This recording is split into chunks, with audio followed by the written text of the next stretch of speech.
குமுகம் அமைப்பு கொண்ட ஒரு மக்கள் நம்முடைய மரபு எத்தகையது, நம்முடைய பண்பாடு எத்தகையது, நம்முடைய வீரம் எத்தகையது அப்படிங்கறதெல்லாம் நமக்கு நம்முடைய அடுத்த தலைமுறைக்கு அடுத்த உலகிற்கு பறைசாற்றக்கூடிய ஒரு நிகழ்வா தான் பாத்தீங்கன்னா மாவீரர்கள் தினம்ங்கிறது கொண்டாடப்படுது.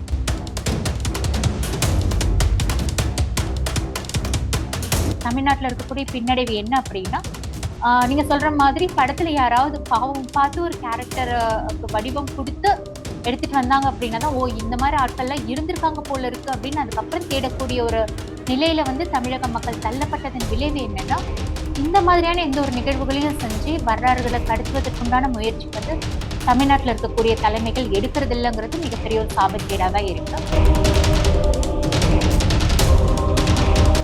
தொடர்ந்து இதைதான் பண்ணிட்டு உட்காந்துட்டு இருக்காங்க. உதயநிதி அவர்கள் கேட்கும் பொழுது ஏன் கலைஞர் பெயரையே எல்லா இடத்துலயும் வைக்கிறீங்கன்னு போது வேறு யார் பேரை வைக்க முடியும் நீங்க சொல்லுங்கிறாரு. அப்ப யார் இந்த மக்களுக்காக, இந்த தமிழ்நாட்டுக்காக, தமிழக மக்களுக்காக, தமிழர்களுடைய வாழ்வுரிமைக்காக போராடியவர்கள் இடையத்தை கூட தெரியாத ஒரு நபரை தான் இன்னைக்கு கொண்டுட்டு வந்து துணை முதல்வராக நிறுத்தியிருக்காங்க. தமிழக மக்கள் அனைவருக்கும் எனது இனிய வணக்கம். இன்று நம்மளுடன் இணைந்திருப்பது யாருன்னா, புலவர் கலியபெருமாள் அவருடைய பேத்தி ஊர்மிளா வள்ளுவன் அவர்கள் இணைந்திருக்காங்க. வணக்கம். வணக்கம். ஆக்சுவலா பலருக்கு உங்களை தெரிஞ்சிருக்குமா இல்லையான்னு எனக்கு தெரியல. ஆனா பலருக்கு தெரிஞ்ச ஃபேஸ் யாருன்னா விஜய் சேதுபதி அவர்கள். அதாவது விஜய் சேதுபதி அவர்கள் நடிச்ச விடுதலை படத்தோட அந்த கதாபாத்திரம், அதாவது வாத்தியார் என்கிற கதாபாத்திரம், அதாவது என்னன்னா உங்களுடைய தாத்தா கலியபெருமாள் அவர்களுடைய வரலாற்றை ஒரு கேரக்டரா கடைசி நடிச்சிருப்பாப்ல. அந்த கேரக்டர் மூலமா தான் புலவர் கலியபெருமாள் அவர்களை எங்க ஜெனரேஷன் பல யங்ஸ்டர்ஸுக்கு தெரிய வந்தது காரணமும் அது மூலமா தான். அந்த ஒரு தொடர்ச்சியா தான் நான் இன்னைக்கு உங்ககிட்ட ஒரு நேர்காணல் எடுத்துட்டு இருக்கேன். அவங்களுடைய ஒரு ரத்த சொந்தமான பேத்தியான உங்ககிட்ட நேர்காணல் எடுக்கிறதுல மிகவும் பெருமைப்படுகிறேன். அதாவது என்னன்னா, முக்கியமா இன்னைக்கு நம்ம ஒரு நேர்காணல் எடுக்கிறதுக்கான காரணம் என்னன்னா, இந்த நவம்பர் மாதம்னாலே ஒரு மாவீரர்களுக்கான மாதமா கருதப்படுது. அதாவது இன்னைக்கு நவம்பர் 30 இன்னையோட இந்த மாதம் முடியப்படுது. ஸோ பல நாள் நம்ம பிளான் பண்ணிட்டு இருந்த இந்த நேர்காணல் தள்ளி போயிட்டே இருந்துச்சு. ஸோ இன்னைக்கு இந்த நவம்பர் மாதத்துக்குள்ள எடுக்க வேண்டிய ஒரு நம்ம கடமை, நம்ம போராளிகளுக்கான நம்ம பங்காற்ற வேண்டிய ஒரு விஷயம். ஸோ அதுல நீங்க சில போராட்டங்கள்ல பங்கேற்ற ஒரு விஷயத்தையும் நான் பார்த்திருந்தேன். ஸோ அது ரிலேட்டடா உங்களுடைய அனுபவங்களும், அதை தாண்டி களத்துல நின்ன உங்களுடைய அப்பா, தாத்தா அவங்களுடைய சில விஷயங்களையும், இளைய தலைமுறை பிள்ளைகள் உங்களுக்கு அந்த தேடுதல் இருக்குங்கிறதுல எனக்கும் மற்றற்ற மகிழ்ச்சி. அதுல மிக வருத்தமான ஒரு விஷயம் என்ன அப்படின்னா, இன்னைக்கு மாவீரர்கள் மாதம் அப்படின்னு சொல்றீங்க, மாவீரர்கள் தினம் அப்படின்னு நம்ம சொல்லிட்டு இருக்கோம்.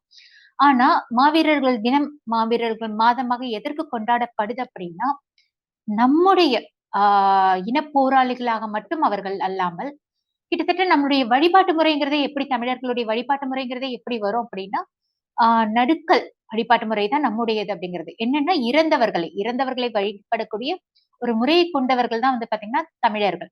நமக்காக வாழ்ந்து மறைந்த தோழர்களை போற்றக்கூடிய ஒரு செயல் தான் பாத்தீங்கன்னா நடுக்கல் வழிபாட்டு முறைங்கிறது நம்ம மரபுல இருந்துட்டு இருந்தது. ஆனா இன்னைக்கு காலப்போக்குல அது இல்லாம போயிடுச்சு. அப்படி இல்லாம எப்படின்னா குலதெய்வ வழிபாடு மாதிரி பண்ணிட்டு இருக்கோம். குலதெய்வங்கள்ங்கிறதே யார் அப்படின்னா, நமக்காக வாழ்ந்து நமக்காக வாழ்ந்த நம்முடைய முன்னோர்களை தான் நம்ம குலதெய்வங்கள் அப்படின்னு நம்ம சொல்லுவோம். அவர்களுடைய வழிபாட்டு முறைங்கிறது தான் பாத்தீங்கன்னா நடுக்கல் வழிபாட்டு முறை அப்படிங்கிறது நம்ம மரபுல வந்துட்டு இருந்தது. இடையில தான் வெவ்வேறு மாதிரியான வழிபாட்டு முறைகள் நமக்கு மாறுச்சு. அதாவது இப்ப இந்த மாவீரர்களுக்கான நாளை இந்த மாதத்துல கொண்டாடப்படுறதுக்கான காரணம் நவம்பர் 26ஆம் தேதி பிரபாகரன் அவருடைய பிறந்த நாள். அதுக்கு அடுத்ததான் நவம்பர் 27 மாவீரர்களுக்கான நாளா கொண்டாடுறாங்க. ஸோ இந்த ஒட்டுமொத்த மாதத்தையும் கொண்டாடுறதுக்கான காரணம் என்ன? ஸோ அதுவும் இந்த மாதத்துல கொண்டாடுறதுக்கான காரணம் என்ன? மாவீரர்களை நினைவுபடுத்த வேண்டிய அந்த காரணம் என்ன அப்படின்னு கேட்டோம் அப்படின்னா, வரலாறுகளை தொலைத்த சமூகம் முன்னுக்கு வராது அப்படின்னு சொல்லுவாங்க. பொதுவாக பாத்தீங்கன்னா நம்முடைய மரபு அப்படிங்கிறதே பாத்தீங்கன்னா செய்நன்றி மரபாமைங்கிறது மிக முக்கியமான ஒரு விஷயம். நம்மளுடைய வரலாறு நமக்கு தெரிஞ்சிருக்கணும். நமக்காக வாழ்ந்தவர்களை நம்ம நினைத்து பார்க்கும் பொழுது மட்டும்தான் அடுத்த கட்டமா நம்ம நகரும் பொழுது ஒரு சரியான நெறிமுறைகள்ல எதற்காக வாழறோம், நம்முடைய வாழ்க்கை எதை நோக்கி போய்கொண்டு இருக்குங்கிற புரிதல் எல்லாம் பாத்தீங்கன்னா நமக்கு அப்பதான் வரும். அப்ப அவர்கள் எதற்காக வாழ்ந்தாங்க, இன்னைக்கு ஓரளவுக்கு நம்மள சுதந்திரமாக நம்ம வாழறோம், நம்ம இன்னைக்கு செயல்படுறோம் அப்படின்னு பார்த்தா இந்த மாதிரியான பலருடைய தியாகங்கள் தான் இன்னைக்கு நம்மள இப்படி நிக்க வச்சிருக்கு. அப்படி இருக்கும் பொழுது அவர்களை நினைவுபடுத்தும் பொழுதுதான் அடுத்த கட்டமா நமக்கான இலக்குகள் என்னென்ன, நமக்கான பொறுப்புகள் அவங்க என்னென்ன விட்டுட்டு போயிருக்காங்க அப்படிங்கிற விடயங்கள்லாம் அடுத்த தலைமுறை பிள்ளைகளுக்கு தெரியும். இன்னைக்கு சொல்லுவாங்கல்ல, ஒரு விளையாட்டா கூட சொல்லுவாங்கல்ல, தாத்தா பேரு தெரியும், அதிகப்படியா போனா அவருடைய அப்பா பேரு தெரியும், அதுக்கு முந்தைய தலைமுறையே தெரியாது அப்படின்னு சொல்லுவாங்க.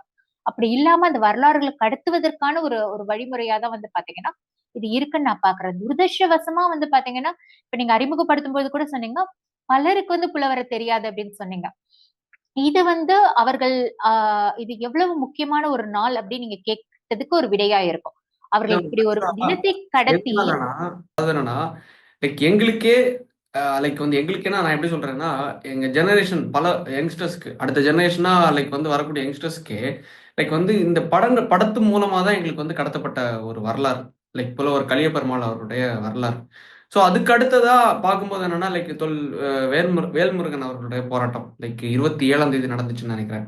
லைக் அதுக்கு அடுத்தது சீமான் அவர்களுடைய லைக் ஒரு பேச்சுல நாங்க பார்த்திருந்தோம். அதை தாண்டி வந்து தமிழ் இன்னொருத்தர் தேசிய அரசியல் தலைமைகள் எல்லாருமே அவங்கள எடுத்து பேசிட்டு இருந்தாங்க. தோழர் வேல்முருகன் அவர்கள் பதினெட்டு இயக்கம் லைக் அவங்களும் பேசியிருந்தாங்க. ஆக்சுவலா வந்து நவம்பர் 27ஆம் தேதி வந்து வேல்முருகன் அவர்கள் வந்து சென்னையில ஒரு நிகழ்வு வந்து ஏற்பாடு பண்ணியிருந்தாங்க. அதாவது என்னன்னா மாவீரர்களுடைய அடுத்த ஜெனரேஷனோட பெயர் பெயர் பொறிக்கப்பட்ட நடுக்கல் மாதிரியான அவர்களுடைய அந்த சமாதி மாதிரியான உருவங்களை வைத்து அவர்களை வந்து முழுமையாக அங்க எப்படி இருந்ததோ அந்த மாதிரி இங்க வச்சு ஒரு நினைவு கூறக்கூடிய ஒரு நிகழ்வு பண்ணியிருந்தாங்க. அவங்க ஒரு நானும் நிகழ்வு பார்த்தேன். நானும் வலையொலிகள்ல பார்த்தேன். மிக உணர்வு பூர்வமா இருந்தது. அதாவது நவம்பர் 27 அதாவது பிரபாகரன் அவருடைய பிறந்த நாளுக்கு அடுத்த நாள் வந்து மாவீரர் நாள் வந்து முக்கியமா தமிழ் தேசிய இயக்கங்கள் நான் ஃபர்ஸ்ட் பார்த்தது யாருன்னா வேல்முருகன் அவர்கள் ஒரு இல்ல நிகழ்ச்சி. இல்ல நெல்சன், அதற்கு முன்பு நம்ம பேசிட்டு இருந்த ஒரு விடயத்தை நான் முடிச்சிடுறேன். அதாவது வந்து இதனுடைய முக்கியத்துவம் என்ன? இப்ப நீங்க நீங்க கூட சொன்னீங்க, புலவரை வந்து எங்களுக்கு வந்து ஒரு படத்தின் வாயிலாக தான் தெரிஞ்சது அப்படின்னு சொன்னீங்க. மாவீரர்கள் தினம்ங்கிறது வந்து நமக்காக வாழ்ந்த அந்த மாதிரியான தியாகிகளை, அந்த மாதிரியான போராளிகளை, அந்த மாதிரியான புரட்சியாளர்களை, அந்த மாதிரியான மாவீரர்களை வந்து அடுத்த சந்ததிகளுக்கு கொண்டுட்டு போய் சேர்க்கக்கூடிய ஒரு முயற்சி தான் வந்து பாத்தீங்கன்னா மாவீரர்கள் தினம்ங்கிறது. மாவீரர்கள் தினம்ங்கிறது நம்ம குலசாமிகளுக்கு செய்யக்கூடிய ஒரு விழா மட்டுமல்ல, குலசாமிகளுக்கு எடுக்கக்கூடிய ஒரு விழாவாக மட்டுமல்லாமல் அடுத்த தலைமுறை பிள்ளைகளுக்கான வரலாறுகளை கடத்தக்கூடிய ஒரு முயற்சியா தான் நான் வந்து பாத்தீங்கன்னா மாவீரர் தினம் அப்படிங்கிற ஒரு விஷயத்த பாக்குறேன். ஏன்னா எதற்காக அவர்கள் உயிர் நீத்தார்கள், எதற்காக அவர்களுடைய அவர்களுடைய உயிர் அவர்கள் இழக்கும் பொழுது எத்தகைய தியாகங்கள் அப்படிங்கறத தாண்டி எத்தகைய தியாகங்கள் அவங்க உள்ள வச்சுக்கிட்ட அந்த கனவுகளை நம்ம கிட்ட கொடுத்துட்டு அந்த உயிரை வந்து அவங்க நீத்தாங்க. ஏன்னா மாவீரர்கள் அப்படின்ற கூடிய அந்த நபர்கள் எல்லாம் யாரோ வந்து வேற்று கிரகவாசிகள் எல்லாம் கிடையாது. நம்மை மாதிரி அனைத்து உணர்வுகளும் அனைத்து உணர்ச்சிகளும் கொண்ட மனிதர்கள் தான். அவங்களும் வாழணும்னு நினைச்சிருந்தா அம்மா அப்பா கூட வாழ்ந்திருக்கலாம், ஒரு இணையர் கூட வாழ்ந்திருக்கலாம், அக்கா தங்கைகளோட வாழ்ந்திருக்கலாம், நண்பர்கள் வட்டத்தோட வாழ்ந்திருக்கலாம், மிக மகிழ்வான வாழ்க்கையை வாழ்ந்திருக்கலாம். ஆனா இது மட்டுமே வாழ்க்கை அல்ல. நான் என் உயிரை தியாகம் செய்வதன் மூலியமாக சுதந்திர காற்றை வந்து அனைவரும் சுவாசிக்க முடியும், அதற்காக நான் தியாகம் செய்யறேன் அப்படின்னு சொல்லி உயிர் நீத்த அந்த மாவீரர்களை வந்து நம்ம நினைவு கூறுவதன் மூலமாக தான் அடுத்த தலைமுறை பிள்ளைகளுக்கு எங்களுக்காக இப்படி வந்து பலர் வந்து உயிர் நீத்திருக்காங்க அப்படின்னும் பொழுது நாங்க இன்னும் பொறுப்போடு செயல்படணும் அப்படிங்கிற ஒரு புரிதல் வந்து பாத்தீங்கன்னா அந்த குழந்தைங்க கிட்ட வரும். இது வந்து மிக முக்கியமான ஒரு விடயம்ங்கிறது என்னன்னா வரலாறு கடத்தல் அப்படிங்கிறது. இந்த வரலாறு கடத்தலுக்கான ஒரு மிக முக்கியமான ஒரு நிகழ்ச்சியா தான் வந்து பாத்தீங்கன்னா நான் மாவீரர் தினத்தை நான் பாக்குறேன்.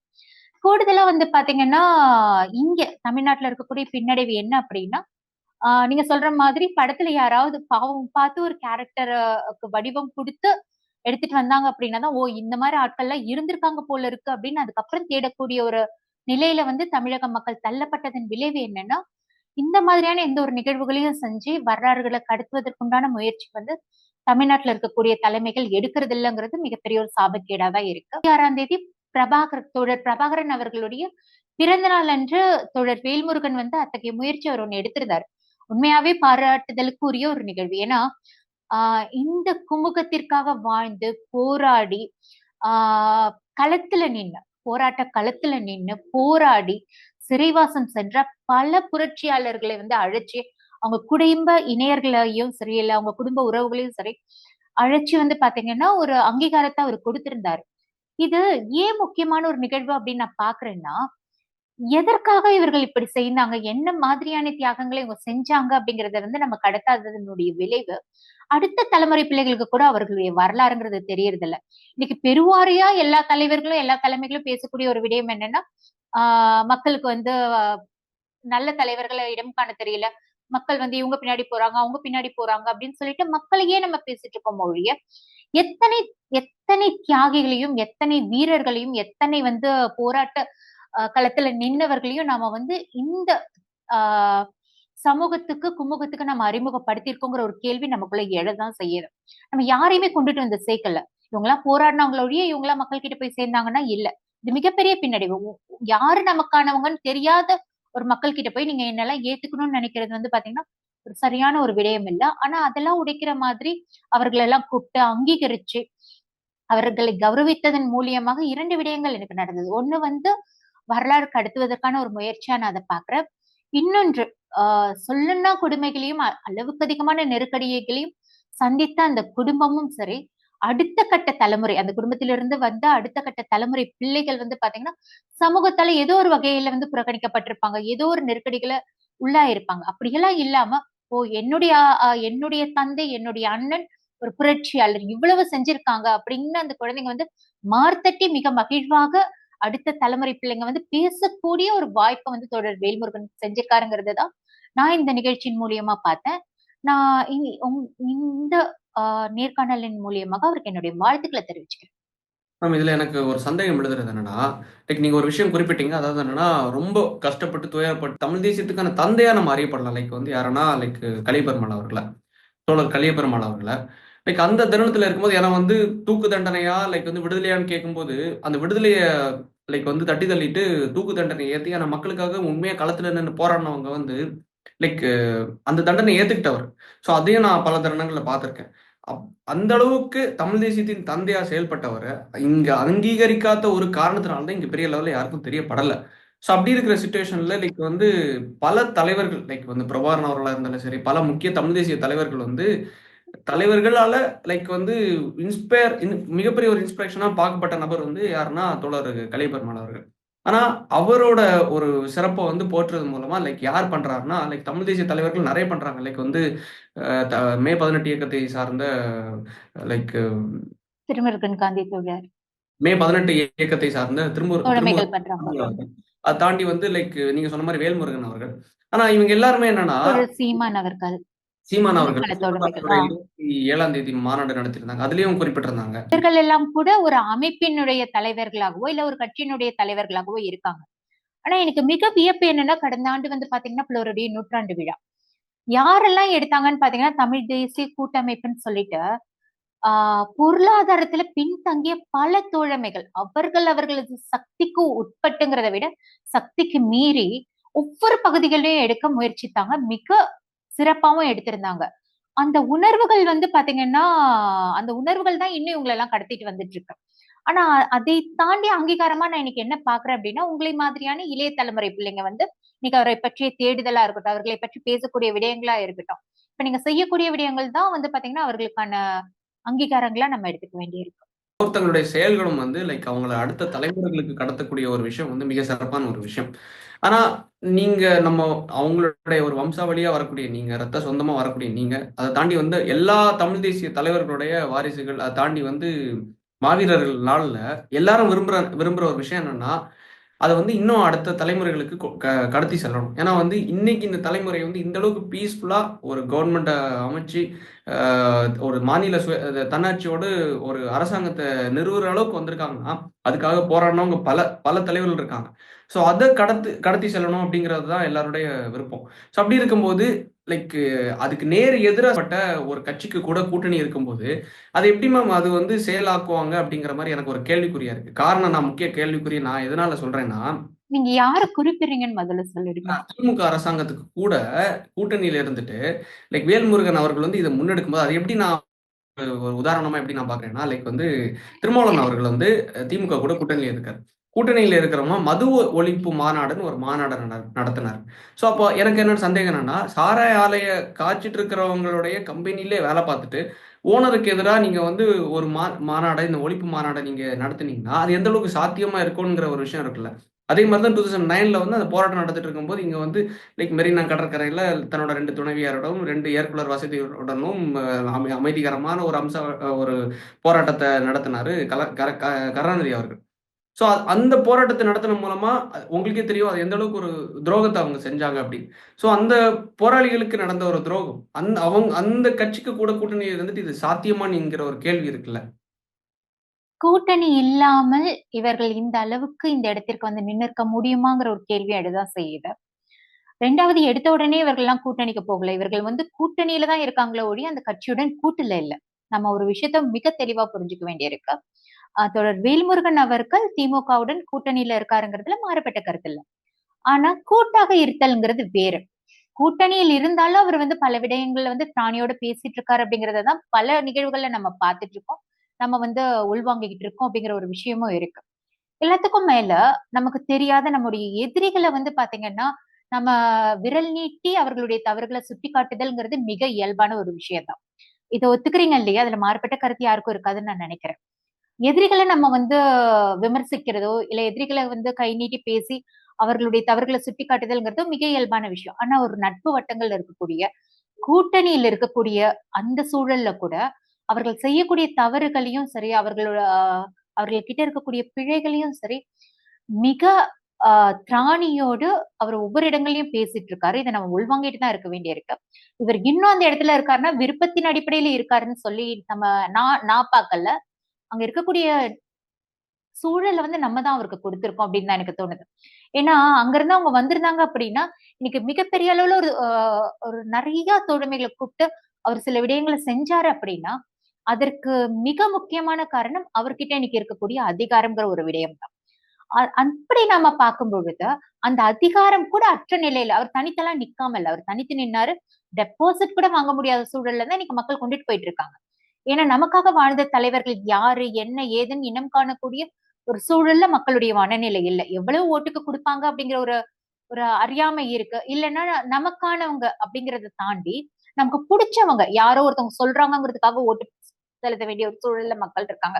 இப்படி மக்கள் கிட்ட அறியாமை இருக்கிறதுனால, தனித்து நின்று வெற்றி பெறுதல்ங்கிறதுல வந்து பாத்தீங்கன்னா, சவால்கள் அளவுக்கு அதிகமா இருக்கு. இன்னும் ஒரு நடுத்தர குடும்பத்துல இருந்து தான் அவரும் வந்தாரு.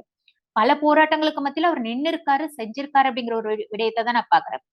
கூட்டணியில இருந்தாலும் திராணியோடு பல விடயங்களை எதிர்த்து அவர் பேசக்கூடிய விடயம் அப்படிங்கிறத தான் நான் எடுத்துக்க வேண்டியிருக்க ஒழிய, ஆ மற்றபடி கூட்டணியில இருக்கிறதுனால அவர் கூட்டு சேர்ந்துட்டு இருக்காரு அப்படிங்கிற மாதிரியான சூழல் இல்லல்ல. ஆக்சுவலா வந்து என்னன்னா, லைக் இது நாங்க வைக்கிற கேள்விகள் மட்டும் கிடையாது. தமிழக மக்கள் வைக்கிற கேள்விகள் மட்டும் கிடையாது. மதுரை உயர்நீதிமன்றம் வந்து கிட்டத்தட்ட ஒரு 2, 3 வாரங்களுக்கு முன்னாடி ஒரு கேள்வி எழுப்புனாங்க. அதாவது சங்கரலிங்கனார்ன்னு சொல்லிட்டு ஒரு போராளி நீங்க கேள்விப்பட்டிருப்பீங்க. அதாவது என்னன்னா, தமிழ்நாட்டுக்கு தமிழ்நாடு என்று பெயர் வர்றதுக்கான காரணத்துக்காக கிட்டத்தட்ட 70லிருந்து 76 நாட்கள் நினைக்கிறேன். கிட்டத்தட்ட உண்ணாவிரதமிருந்து உயிர் நீத்தார். உண்ணாவிரதம் இருந்து தன்னோட உயிரை மாய்த்துக் கொண்டார். அதாவது என்னன்னா, லைக் வந்து சாப்பிடாம, தண்ணி கூட குடிக்காம, அந்த அளவுக்கு மிகப்பெரிய போராளிகள் இருந்த ஒரு களம் இது. ஸோ, அந்த போராளிய குறிப்பிட்டு, சங்கரலிங்கனார் என்ற ஒரு நபருக்கு நீங்க எங்கேயுமே சிலை வைக்கல. ஆனா, எ லைக் வந்து இந்த மாரி புரட்சியாளர்கள் இப்ப நீங்க சொல்றீங்க லைக் புலவர் கலியபெருமாள் அவர்கள் இருக்காங்க. அத தாண்டி வந்து லிங்கனார் அவர்கள் இருக்காங்க. அத தாண்டி வந்து தமிழ் தேசியத்துக்கான போராடின பல போராளிகள் இவங்க யாருக்குமே நீங்க பார்த்தீங்கன்னா, வீதியில நீங்க பார்க்கும்போது யாருக்குமே இங்க சிலையெல்லாம் இல்ல. அவங்கள வந்து அங்கீகாரம் குடுக்குற அளவுக்கு மணிமண்டபமோ எதுவுமே கிடையாது. ஸோ அப்படி இருக்கிற பட்சத்தில, கோர்ட் ஒரு கேள்வி கேட்டது என்னன்னா, இந்த மாதிரி நீங்க எங்க பார்த்தாலும் லைக் வந்து எம்ஜிஆர் அவருடைய சிலை இருக்கு, கருணாநிதி அவருடைய சிலை இருக்கு, லைக் ஜெயலலிதா அவருடைய சிலை இருக்கு, எல்லாரோட சிலையும் இருக்கு. ஆனா இவங்க எல்லாம் புரட்சியாளர்களான்னு கேட்டா கிடையாது. அதுக்கு முன்னாடி இருக்கிற நம்மளோட ராஜராஜ சோழன், ராஜேந்திர சோழன் அவங்களோட சிலையே இங்க பெரியவாரா நீங்க பார்க்க முடியாது. அத தாண்டி வந்து லைக் அ அவங்களோட மணிமண்டபம் எங்க இருக்குன்னு கூட உங்களுக்கு தெரியாது. ஸோ அப்படி இருக்கிற சிச்சுவேஷன்ல கோர்ட் என்ன அறிவுறுத்துறாங்கன்னா, தமிழக அரசாங்கத்துக்கு குடுத்த ஒரு அறிவுறுத்தல் என்னன்னா, இது பரிசீலனை பண்ணணும் அப்படிங்கிறது. என்னன்னா, இவங்களுடைய சிலைகள நீங்க வந்து நிறுவணும். அத தாண்டி வந்து மதுரையில நீங்க வைக்கக்கூடிய கட்டக்கூடிய புது பஸ் ஸ்டாண்ட்ஸ்க்கோ, இல்ல இனிமே ஃபர்தரா கட்டக்கூடிய லைக் இப்ப பரந்தூர்ல ஏர்போர்ட் கட்டுறாங்க. இது மாரிப்பட்ட அரசு உடைமையா இருக்கக்கூடிய லைக் ஏர்போர்ட்ஸுக்கோ, இல்ல பஸ் ஸ்டாண்ட்ஸுக்கோ பொதுவான இடங்கள்ல வந்து அவங்களோட பேர வைக்கணும், சிலைய வைக்கணும்னு பரிசீலனைய நீங்க பண்ணணும் அப்படிங்கிறது வந்து மதுரை ஹைகோர்ட் வந்து ஒரு உத்தரவா குடுத்திருந்தாங்க. ஸோ அந்த விஷயத்தையே மக்கள தாண்டி ஒரு கோர்ட்டே ஒரு விஷயத்த குடுக்கும்போது, அதையும் இவங்க பரிசீலனை பண்ணல. ஏன்னா பண்ணாத ஒரு நிகழ்வா தான் நம்ம இந்த அளவுக்கு பேசிட்டு இருக்கோம். அங்கீகாரம் கிடைக்கல. தலைவர்களுக்கான இல்ல அங்கீகாரம் எப்படி அங்கீகாரம் இவங்க குடுப்பாங்கன்னு நம்ம எதிர்பார்க்க முடியுங்கிறது எனக்கு தெரியல. ஏன்னா நமக்கான நபர்களா ஒருவர் இருக்கும் பொழுது அவர்கள் கிட்ட அதை எதிர்பார்க்கலாம். நம்முடைய வரலாற வந்து இருட்டடிப்பு செய்யணுங்கிறதுல மிக தீவிரமான நிலைப்பாட்டுல இருக்கக்கூடியவங்க கிட்ட முதல்ல எப்படி எதிர்பார்க்க முடியும் அப்படிங்கிறது எனக்கு எனக்கு அதுதான் தெரியும். அதுதான் அதுக்கு கேள்வியில நான் முன் வச்சேன். லைக் அவங்க கிட்ட எப்படி இதை எதிர்பார்க்க முடியும்னு அப்படி ஒரு கேள்வி இருக்குல்ல. அதுதான் திருமாவளவன் அவர்களா இருந்தாலும் சரி, வேல்முருகன் அவர்களா இருந்தாலும் சரி, இவங்க 2 பேரும் வைக்கிற கோரிக்கைய இவங்க கிட்ட இருந்து எப்படி எதிர்பார்க்க முடியும்? நீங்க என்ன லைக் வந்து அதிகாரத்துல வந்துட்டாங்க. இவங்களுக்கு ஒரு 4 சீட் கிடைச்சிருச்சு. 2 சீட் இவங்க ஜெயித்துட்டாங்க. ஸோ அதிகாரத்துல இருக்கிறது மூலமா அந்த கோரிக்கைகள் லைக் வேல்முருகன் அவர்கள் ஒரு விஷயத்துக்கு ரொம்ப லைக் இல்லம்மா, இல்ல. நான் உங்ககிட்ட ஒரு விடயம் கேட்கிறேன். சரி, ஆட்சியும் அதிகாரத்தையும் மக்கள் நீங்க தான் அவங்களுக்கு கொடுத்தீங்க. ம். வந்தவர்களை வாழ வைத்தல்ங்கிறது வேறு. நமக்கானவர்களை வந்து அரியணை ஏற்றாமல் அவர்களுக்கான ஆட்சியும் அதிகாரத்தையும் கொடுத்தது மக்கள் தான். அதுல உங்களுக்கு மாறுபட்ட கருத்து இருக்காதுன்னு நான் நினைக்கிறேன். சரிங்களா? குறைந்தபட்சம் நீங்க சொல்ற மாதிரி கூட்டணியோ ஏதோ ஒரு சூழலையோ இவர்கள் அதிகாரத்துல இருக்கிறதோட விளைவுதான் இன்னைக்கு நெல்சன் மாதிரியான தோழமைகள், இன்னும் பல இளைய தலைமுறை பிள்ளைகள்லாம் இவர்களை தேடக்கூடிய அந்த சூழலை யார் உருவாக்கி கொடுத்திருக்கான்னு பாத்தீங்கன்னா அந்த அதிகாரத்தை பயன்படுத்தி அவர்கள் எடுக்கக்கூடிய நிலைப்பாடுதான். இதுல உங்களுக்கு ஏதாவது மாறுபட்ட கருத்து இருக்கா? இல்ல இன்னைக்கு அதுல அவங்க எடுக்கல, அவங்க பேசல அப்படின்னா இது எப்படி உங்களுக்கு தெரியும்? இது எப்படி யார் உங்களுக்கு கடத்துறது? அப்ப அதிகாரத்தை இவர்களுக்கு கொடுப்பதற்கான இவர்களுடைய கரங்களை வலு சேர்ப்பதற்கான முயற்சிகளை நம்ம எடுக்கணும். நம்ம இதெல்லாம் செய்யாம நீங்க ஏன் எங்க கூட்டணியில இருக்கீங்க, நீங்க ஏன் எங்க கூட்டணியில இருக்கீங்கங்கிறது வந்து இது இது எத்தகைய ஆரோக்கியமான கேள்விங்கிறது எனக்கு நான் தெரியல. இது ஏன் நான் இந்த அளவுக்கு அழுத்தம் திருத்தமா நான் வைக்கிறேன்னா, லைக் இந்த மாவீரர்ன்னு சொல்லிட்டு ஒரு பாடல் வந்துச்சு. நீங்க பார்த்திருப்பீங்க. உதயநிதி அவர்களுடைய பிறந்தநாள். இதுவரைக்கும் அது மிகப்பெரிய லெவல்ல அவங்க பண்ணியிருப்பாங்களா என்னன்னு எனக்கு தெரியல. ஏன்னா, நவம்பர் 26 பிரபாகரன் அவருடைய பிறந்தநாள். நவம்பர் 27 மாவீரர் நாள். அந்த 27 தான் யாரோட பிறந்த நாள்னா, நம்மளோட புரட்சித் தலைவர் உதயநிதி அவருடைய பிறந்த நாள். இந்த உதயநிதி அவருடைய பிறந்த நாள போன வருஷம் அவர் வந்து அமைச்சரா இருந்தார். விளையாட்டுத்துறையோட அமைச்சர். அப்போ அவரோட பிறந்த நாள எப்படி கொண்டாடினாங்கன்னா, ரெட் ஜெயின் நிறுவனம் இருக்குல்ல, அந்த ரெட் ஜெயின் நிறுவனத்துல இப்பதான் அவர் வந்து சிஇஓ பதவியிலேருந்து அவர் தன்னை விடுவிச்சிருக்காரு. அதுக்கு முன்னாடி இருக்கும்போது அந்த நிறுவனத்துல வச்சு கொண்டாடினாங்க. அதுக்கு முன்னாடி அவங்களோட வீட்ல பர்சனல் ஸ்பேஸ்ல கொண்டாடிட்டு இருந்தாங்க.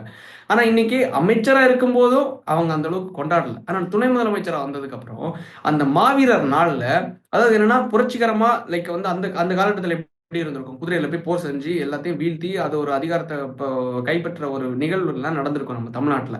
ஸோ அதே மாதிரியே ஒரு ஏஐ வீடியோ கிரியேட் பண்ணி இவர் வந்து ஒரு குதிரையில போறது மாதிரியும் ஒரு அறிவாள் எல்லாம் வச்சிருக்கிறது மாதிரியும் மாவீரர் வரார் இவரை போற்றுறது.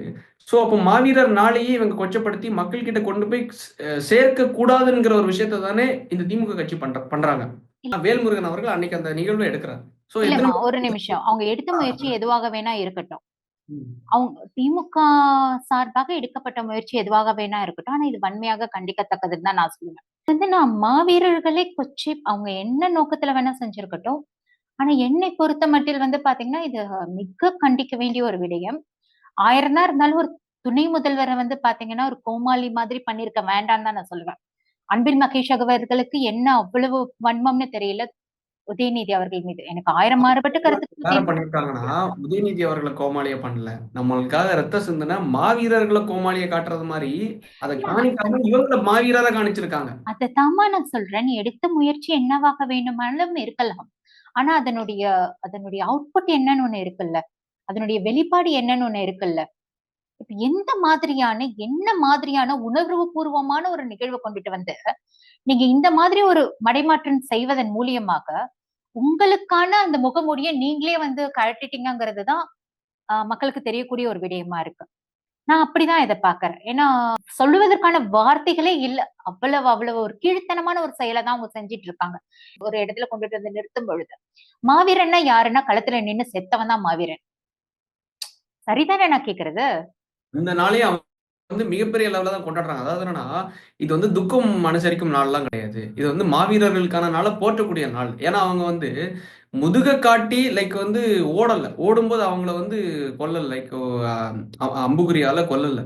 அவங்க தன்னோட மார்ப லைக் வந்து சொல்லுவாங்கல்ல போர்க்களத்துல என்னோட மகன் வந்து நிமிர்த்தி நெஞ்ச நிமிர்த்தி லைக் வந்து செத்தான்டா அப்படிங்கிற மாதிரி ஒரு ஒரு வீரமான சமுதாயத்துல அதை ஒரு போற்றக்கூடிய ஒரு நாளா தான் இவங்க வந்து பாக்குறாங்களே தவிர அதை வந்து சாதாரண ஒரு துக்கம் அனுசரிக்கும் நாளா பார்க்கல. சோ அந்த ஒரு நாள்ல இவங்க இப்படி ஒரு துயர ஒரு ஒரு அத ஒரு மடைமாற்றம் செயலா எத்தகைய பண்றது ஒரு எத்தகைய விஷயம். வீரமிக்க ஒரு குமுக அமைப்பு கொண்ட ஒரு மக்கள் நாம. நம்முடைய மரபு எத்தகையது, நம்முடைய பண்பாடு எத்தகையது, நம்முடைய வீரம் எத்தகையது அப்படிங்கறதெல்லாம் நம்முடைய அடுத்த தலைமுறைக்கு, அடுத்த உலகிற்கு பறைசாற்றக்கூடிய ஒரு நிகழ்வா தான் பாத்தீங்கன்னா மாவீரர்கள் தினம்ங்கிறது கொண்டாடப்படுது.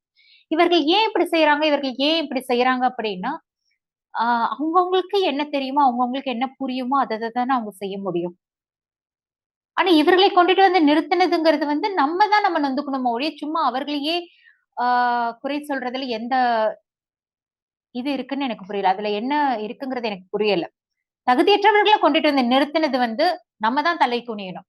தகுதியற்றவனை கொண்டுட்டு நிறுத்திட்டு நீ ஏன் தரமான செயல்களை செய்யலன்னு கேக்குறது முட்டாள்தனமான கேள்வியா இல்லையா? கண்டிப்பா. அது சொல்லுங்க மக்கள் நெல்சன். இல்ல கண்டிப்பா அதுக்கான தகுதியற்றவர்களை மக்கள் கொண்டுட்டு நீங்க அவர்களுக்கு தலையில கிரீடம் சுமர்த்தி நீங்க கொண்டுட்டு வந்த ஆட்சியும் அதிகாரத்தையும் அவங்க கையில கொடுத்துட்டு, இவங்க ஏன் செய்யலன்னா அவர்கள் தகுதிக்கு உட்பட்டு, அவர்களுடைய தராதரத்திற்கு உட்பட்டு என்ன செய்யணுமோ அதை அவங்க செஞ்சுட்டு இருக்காங்க. அது மிகச்சிறப்பா அவர்களுடைய தகுதி என்ன, அவர்களுடைய தரம் என்னங்கிறத அவங்க தோலுரிச்சு காட்டிட்டு இருக்காங்க. அப்ப இதற்கு மேலேயாவது நமக்கானவர்கள் யாருங்கிறத அடையாளம் காணக்கூடிய ஒரு ஒரு விடயமா தான் அதை நம்ம எடுத்துக்கணும் ஒழிய, இவர்கள் இப்படி பேசிட்டாங்க, இதனால மாவீரர்கள் எல்லாம் கொச்சைப்படுத்தப்பட்டுட்டாங்க அப்படின்னா, சூரியனை பார்த்து ஏதோ ஒண்ணு என்னமோ பண்ணா என்னமோ ஆயிடும்னு சொல்லக்கூடிய ஒரு விடயமா தான் இதை நான் பாக்குறேன். சரிங்களா? சூரியன் நான் சொல்றது இந்த சூரியன் அல்ல, அந்த சூரியன். புரியுது. அது எது பண்ணா அதுங்கிறது எனக்கு புரியுது மேம். மக்களுக்கு அது புரியும்னு நினைக்கிறேன்.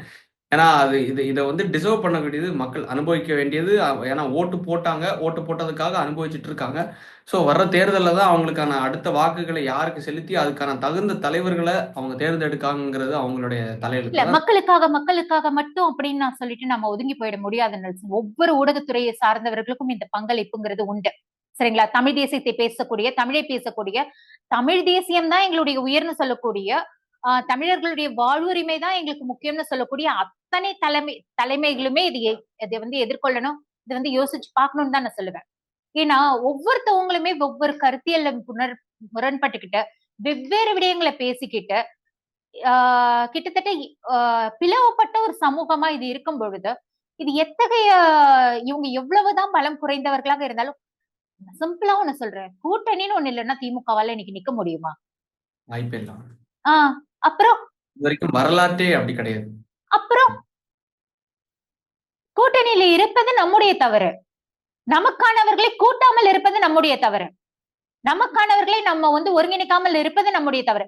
நான் கேக்குறேன், அவ்வளவு திராணியோடு அவ்வளவு பலத்தோடு பேசக்கூடிய தோழர் வேல்முருகன் அவர்களே, என்னதானாலும் நமக்கு தலைவலிதான், நமக்கு பொடிச்சல் தான் அப்படின்னு திமுக தெரிஞ்சாலும், எவ்வளவு நெருக்கடிகள் அவருக்கு கொடுத்தாலும் அவர் அரவணைச்சு போகக்கூடிய தன்மை அவர்கள்கிட்ட இருக்கா இல்லையா? அது ஏன் இங்க இருக்கக்கூடிய தமிழ் தேசிய தலைமைகள் கிட்ட இல்ல?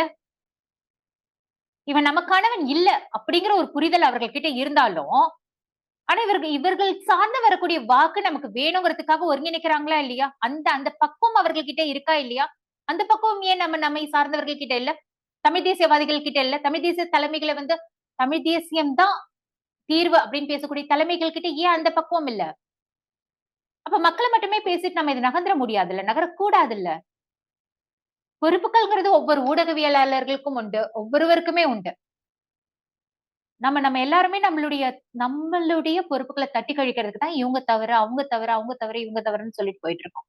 அதனால பொறுப்பை முதல்ல நம்ம ஏற்கணும். சுய ஒழுக்கம்ங்கிறது பாத்தீங்கன்னா, தமிழ் தேசியம் பேசக்கூடியவர்களுக்கு சுய ஒழுக்கமும் சுய பரிசோதனை மிக முக்கியம். நம்ம உண்மையாவே தமிழ் தேசியத்தை வென்றெடுக்கணும் அப்படின்னா சுய பரிசோதனைங்கிறது மிக மிக முக்கியம் தான் நான் சொல்லுவேன். கண்டிப்பா மேம். லைக் அது நீங்க சொல்லும்போது ஒரு தமிழ் தேசிய தந்தையோட வாரிசா நீங்க அத மக்கள் கிட்ட கொண்டு போய் சேர்க்கணும். அதை தாண்டி மக்கள் சரியான நபர்களை தேர்ந்தெடுக்கிறது மூலமா தான் அந்த நபர்கள் அவங்களுக்கான ஒரு வாய்ஸ் அவுட் பண்ணி நம்மளுக்கான நல்ல அரசாங்கத்தை நிறுவாங்கன்னு ஒரு விஷயத்தை தான் நீங்க சுத்தி வளர்ச்சி இல்லாம டைரக்டாவும் சொல்றீங்க. அது மக்களும் புரிஞ்சுப்பாங்கன்னு நம்பி இந்த தேர்தலில் நல்ல ஒரு தலைவரை தேர்ந்தெடுத்து நம்மளுக்காக போராடின களத்துல நின்று ரத்த சிந்தின சொந்தங்களை இந்த மாவீரர் தினத்துல, இந்த மாவீரர் மாதத்துல வர்ற வருடங்களையாச்சும் நல்லபடியா மிகப்பெரிய லெவல்ல கொண்டாடக்கூடிய ஒரு மிகப்பெரிய ஒரு விழாவா எனக்கு மாவீரர்கள் நாளன்று மற்றவர்களுக்கெல்லாம் ஒவ்வொரு மாதிரியான உணர்வு இருக்கும். எனக்கு மிகப்பெரிய அளவுல ஒரு குற்ற உணர்வு தான் இருக்கு. ஏன்னா பல கனவுகளோடு, பல தாகங்களோடு உயிர் நீத்தவர்களை பாத்தீங்கன்னா ஒவ்வொரு முறையும் பாத்தீங்கன்னா அவர்களை நாம வழி படுதலின் மூலியமாக அவர்களை வந்து நாம் நினைவு கூறுவதன் மூலியமாக என்ன விடயத்தை நம்ம கடத்துறோம் அப்படின்னு ஒண்ணு இருக்குல்ல. அவர்களுடைய தியாகத்தை வந்து அங்கீகரிக்கக்கூடிய விடயமா நம்ம ஏதாவது ஒண்ணு பண்ணிருப்போமா? இல்ல அவர்களுடைய கனவுகளை வந்து அடுத்த கட்டத்துக்கு நம்ம கொண்டுட்டு போகக்கூடிய விடயமா நம்ம ஏதாவது ஒண்ணு பண்ணிருப்போமா? இல்ல அவர்களுக்கான அந்த எந்த ஒரு முயற்சிக்காக அவங்க அவங்க அதை செஞ்சாங்களோ அதை வந்து அடுத்த தலைமுறை பிள்ளைங்க கிட்டயாவது நம்ம கொண்டுட்டு போய் சேர்த்திருக்குமா அப்படின்னா எல்லாமே கேள்விக்குறியாதான் இருக்கு.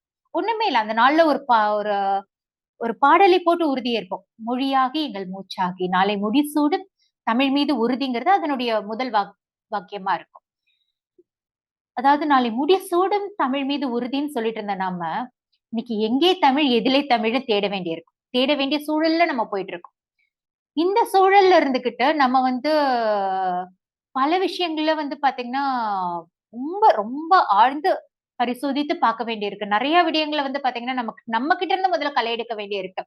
அப்படி நம்ம செஞ்சு வேறுபட்ட கருத்துக்கள் 1000 இருந்தாலும் உணர்வு ரீதியா நம்ம ஒன்றிணைஞ்சோம் மட்டும் அப்படின்தான் அவர்களுக்கு நம்ம செய்யக்கூடிய ஒரு மரியாதைக்கு உண்டான நாட்களா இருக்கும். அவர்கள் செய்த தியாகத்தை வந்து நம்ம முழுமையா நம்ம அங்கீகரித்த ஒரு நாளா இருக்கும். நம்ம கிட்ட 1000 பிளவுபட்ட கருத்துக்களை வச்சுக்கிட்டு 1000 முரண்பட்ட கருத்துக்களை வச்சுக்கிட்டு நமக்குள்ள வந்து அவர்களை நம்ம அங்கீகரிக்கிறோம் அப்படின்னு ஒரு போடக்கூடிய ஒரு விஷயம்ங்கிறது ஒரு போலியான ஒரு பிம்பமா தான் நான் பாக்குறேன்.